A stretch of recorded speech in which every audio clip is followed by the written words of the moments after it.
Hi, I'm Chris Harrison, and I'm going to talk about Abracadabra, an input technique for very small mobile devices, ones too small for practical touchscreen use, and with limited room to accommodate physical buttons.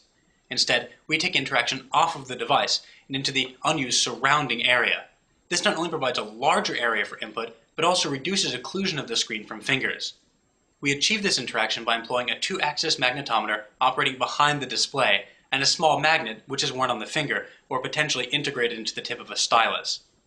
This configuration provides a high accuracy and wireless means to interact with very small devices. Furthermore, magnets can penetrate occluding materials and never have to be recharged.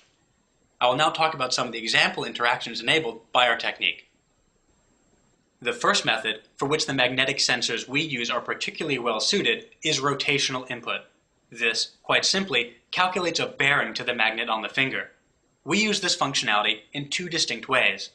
The first is to support angular buttons with fixed locations.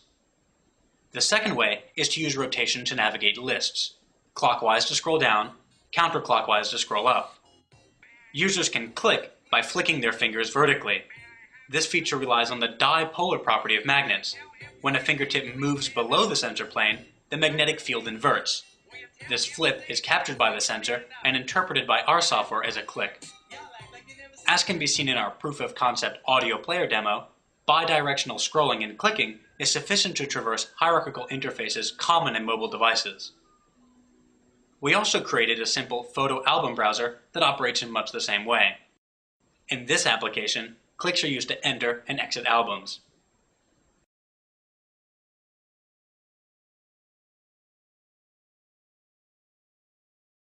The second primary input method is pointer control.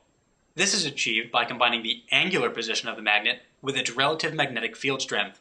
Here, a user clicks on a series of abstract buttons laid out in space around the device. This fine granularity position control could enable devices with very small screens to support traditional user interfaces, those with, for example, hyperlinks, buttons, and sliders.